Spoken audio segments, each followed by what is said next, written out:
Good afternoon, everyone. I'm here with our Chief PNP, Ocean Artates, together with our AKG General Cansilao.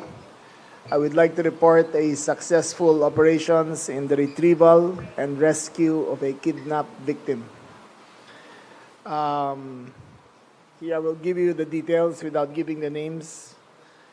On September 2, 2025 at 6:30 p.m., the victim was apprehended along C3 Road in Quezon City.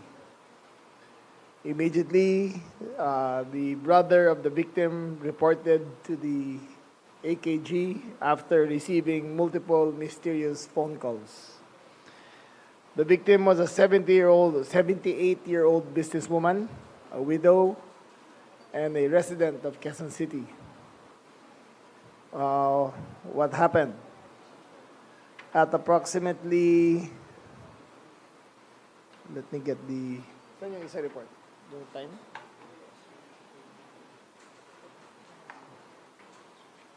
Let me get more the details, okay?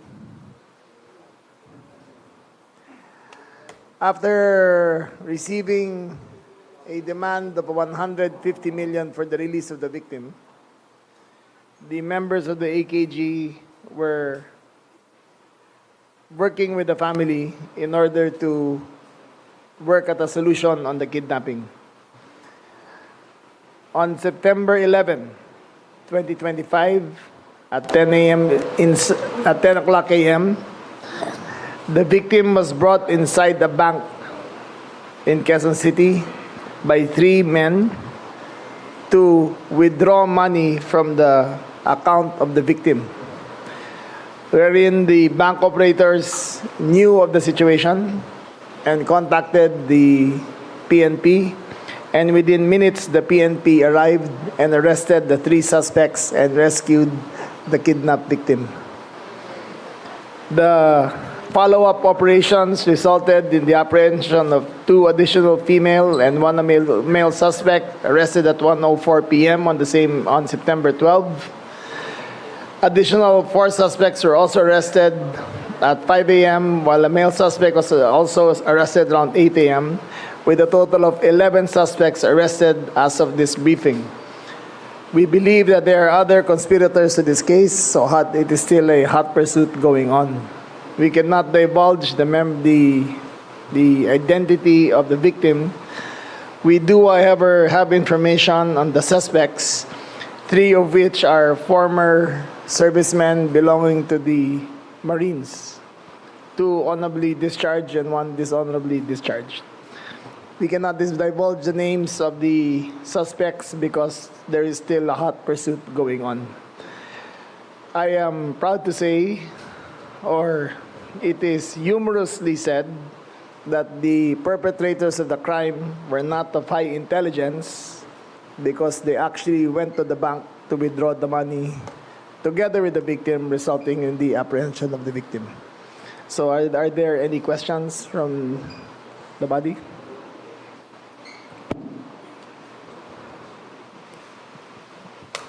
So we shall now proceed with the question and answer portion. You will be given 1 question each and a follow-up if it's necessary. We will start with Sir Alfred Dalizon, sir, of People's Journal. Go ahead, sir. Yes.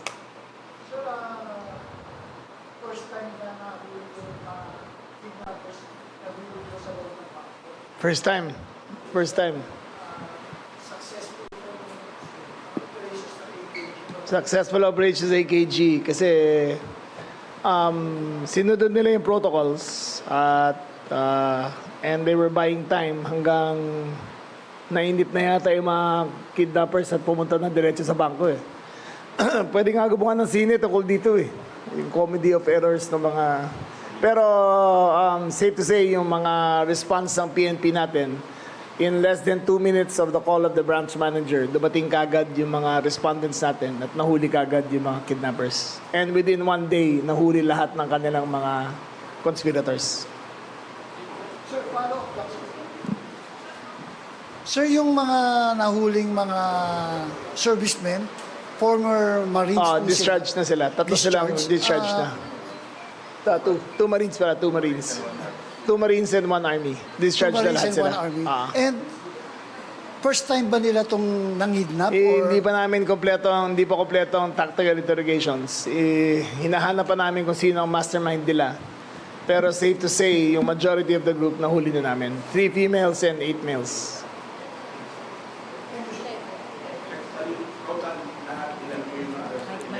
Labing isa.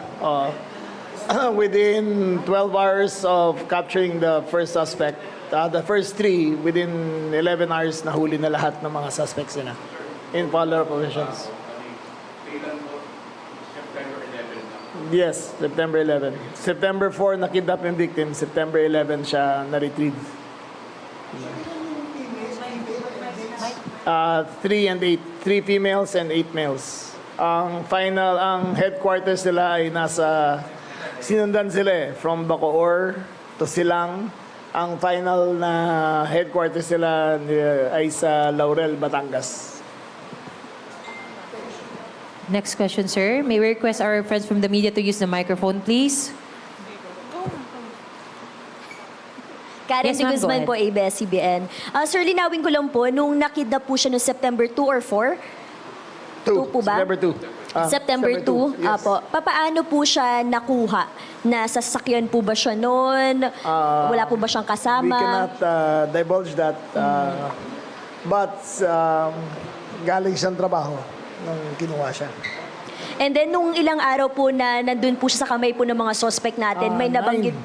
9 days. 9 days. But she was brought to debriefing after and she was still in good health nung nakuha siya.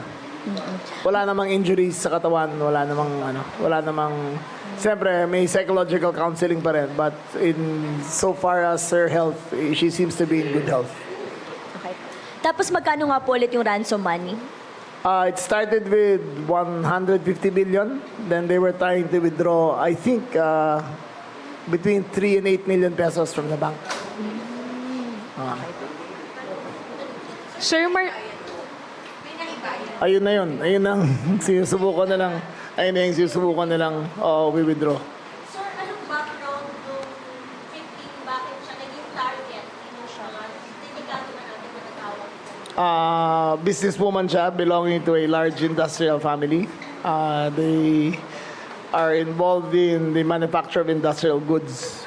And she was kidnapped on her way out of her work. Sir, sabi ninyo kanina may iba pang perpetrators na hinahanap. Mga ilan pa yung target natin na Nagta-tactical debriefing pa ngayon ng AKG and we will know more in the next few days kung sino pa ang involved. Okay. Yung sa 11 suspects po na accounted na natin, ano yung background nila, sir? May mga kinasangkutan na ba sila before na kaparehong kidnapping incident? Bine-verify pa namin pero yung dalawa na military ay dishonorably discharged. Yung isa discharged lang siya. Thank you, sir. Sir, good afternoon. Lahat po ba ng suspect na arrested Filipinos? Yes. Filipinos. Sir, dun sa 11 suspects, meron ba doon na kakilala ng biktima? Kasi usually yung mga ganyan. Lumalabas, wala siyang kilala. Ang hinahanap pa namin yung inside job kung paano nalaman na kung sino siya mula sa loob ng kumpanya. Sir, kumusta yung victim ngayon? Okay naman siya. She's in good spirits, good health. In-examine siya pagkatapos wala naman siyang medical conditions na dapat ikabahala. Sec, when you mentioned that the kidnapped victim is a businesswoman, was it purely for the money? Yes. That's why they kidnapped her? Yes. Wala nang ibang motive? Wala na? na iba. Pera lang talaga. Okay. Okay? Okay na? Sir, marami na po tayo mga cases ng kidnapping regarding sa mga businessmen. Wala naman po tong kaugnayan doon. I'd like to correct that. Ilan ba tayo this year?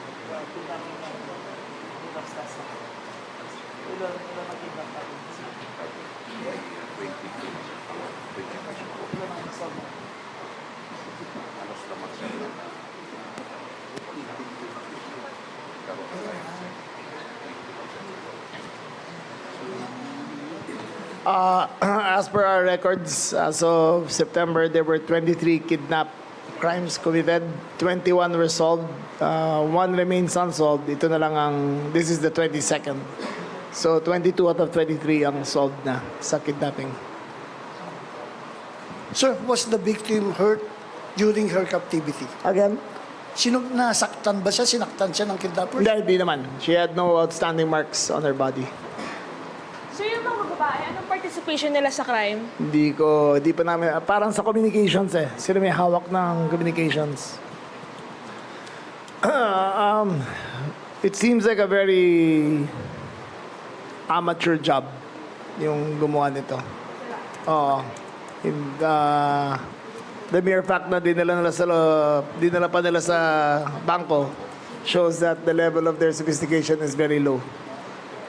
Mga tulognes na ano. Sir, so does this prove that the suspects involved are not part of a bigger syndicate? It looks like it, but we're not sure. We cannot define that. Safe to say that they make very poor judgments in their execution of their game plan. And the victim is now Back with the their family? Yes, back with their family. Yes. Sir, na-check na ba kung may previous criminal records yung mga kidnappers? Wala pa. Titignan pa namin lahat ng angle. Kasi yung mga identities niyan, hindi namin alam yung nakita namin kung totoo o hindi. So we have to verify everything.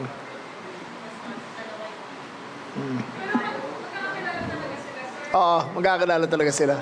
One arrest after the other. Pag-arrest ng isa, sabi ko nasaan yung isa, kung nasaan yung isa, kung nasaan yung isa. So, ang follow-up I'd like to commend the AKG and the PNP because within several hours, nahuli nila lahat ng mga suspects. Known suspects. Wala din sa mga suspects, sir, anyone that might be connected dun sa victim. Walang kasama sa inside job kung iniyan natin. Wala sa inside job. Sila lahat ng pure print. Hinahanap pa namin yung angulo kung saan yung information galing sa loob ng circle ng victim.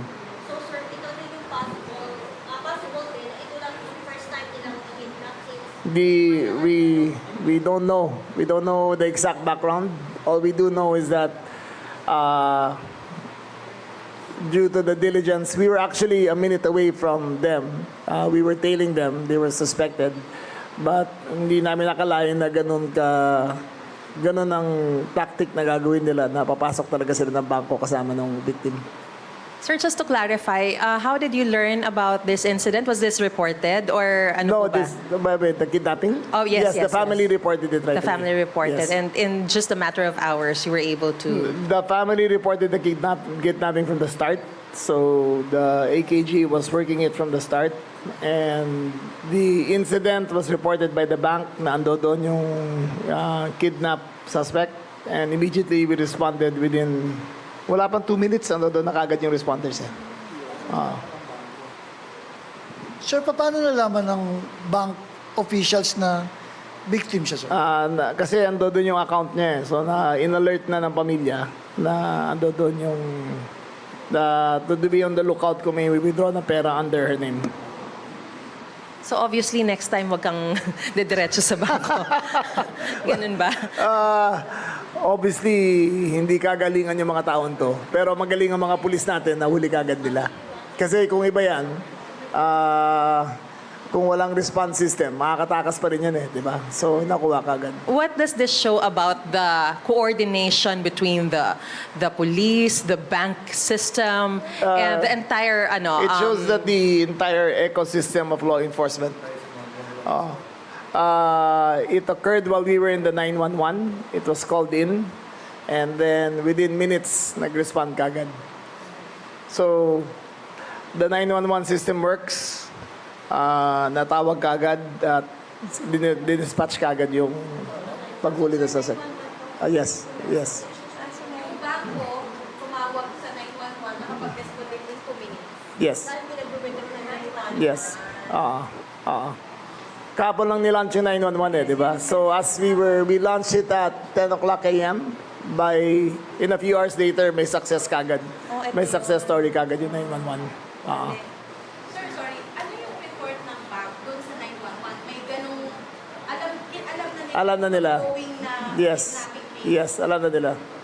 The bank was informed na may situation. So, in-inform kagad ng bank and nahuli kagad sila. Sir, in this particular case, the bank was informed that there's a kidnap victim, no? That victim, yes. Paano kung halimbawa hindi na-inform yung bank? Would the banking system No. also They wouldn't know. have this kind of knowledge? They wouldn't have knowledge. And without the 911, hindi rin mahuhuli kagad. Kasi dati hindi mo lang kung sino tatawagan mo eh. Dati pa, yung lumang 911, depende kung sa Quezon City, iba ang response center nila, kung sa San Juan iba. Dahil unified nila, isang tawag na lang, makakapunta kagad. Any more questions from our friends from the media? Sir, ma'am? So yung clarification lang, yung tatlong Marines, ano yung specific naging papel nila sa Sila yung kasama lang sa grupo na pumunta. We will give you the full details in a few days, basta tapos na yung debriefing nila. Sorry sir, doon sa 11 na nahuli, yung nasa bangko, sino sa kanila pinaka-leader ng yung nasa bangko, yung kasama nila sa bangko ba? Wala sir ito. Mga bantay lang ito sir. Parang ano eh. Hindi namin alam ang exact story, pero parang hindi sila yung leader ng grupo. Sila parang parang ganun eh. Parang isa doon sa 11 na nahuli. Yung mastermind. Parang doon. Hindi pa namin alam, pero yung tatlong to, medyo ano eh. Kulang-kulang ang isip kasi para gawin nila yung operations na ganun. Diba? Sir, may nahuli bang baril, mga armas? Meron. Saan ba yung... Lima sir. 5 firearms were recovered during the hunt. 1 long firearm and 4 pistols were recovered. And one replica gun. So yung Ayan, 4 hindi na part of the ransom, saan po nakuha yan?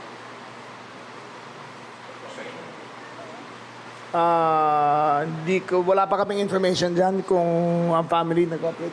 It's part of the ransom. So, Registered ba yan, sir? yeah, it was recovered in Bacoor. So we're not sure kung kasama sa ransom yan, but they had 490,000 cash with them. So, hindi alam kung operational money nila yan eh. Kasi usually ang sistema ng kidnapper may financier yan eh, di ba? So hindi natin alam kung ransom yan or kung ito ay parang operating money ng grupo. Sir, yung mga firearms na na-recover, na-verify na po ba ito sa FEO kung kanino mga Undergoing siya. Kasi sa araw pa lang yan eh. So, actually, hours pa lang eh. Wala pang 24 hours eh. So, inaalam pa namin lahat yan. Sir, so saan nakuha yung pera? Doon sa Laurel, Batangas, sa pinaka-headquarters nila. So you're not sure if it's ransom money or operation? It's most probably operation money. So, ang angle namin dito baka may financier talaga na nag-organize sa kanila. So, parang operating money nila yan. So in other words, sir, walang damit na kuhang pera? As far as we know, wala pa. And just for the record, are you still looking for a possible mastermind? Yes, we are. Doon na siya sa Yes, we are. I think the people we caught didn't have the intellectual capacity to plan. So, hinahanap pa namin yung kung sino ang mastermind talaga. Hindi kaya nagkukunwari lang silang wala. Hindi, kasi yung execution nila medyo bobo talaga eh. Di ba? So, dapat may mastermind yun kung ganong klaseng operations. Pwede nga gawin sino eh. Di ba? Sir, what was the exact amount of money being withdrawn? 8.1 million pesos. Doon sa bangko po. Parang ganun eh. Parang yung ganun. Oo. Di ko lang ba't may 8.1 pa eh. Basta parang ganun ang lumalabas eh.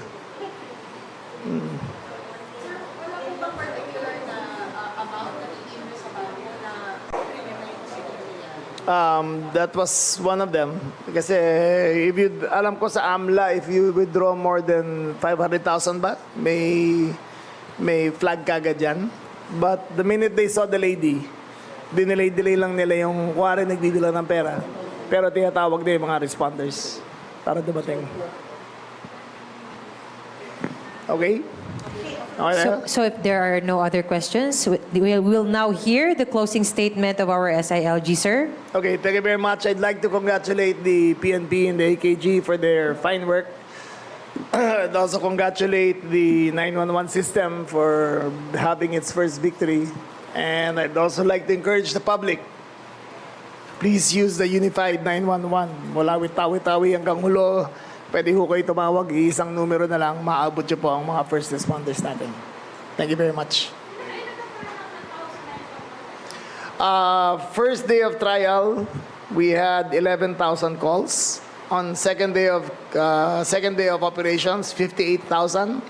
So yung today wala pa kaming numbers. At the end of the day may report ako. Pero 58,000 yung kahapon na tumawag. 30% prank callers.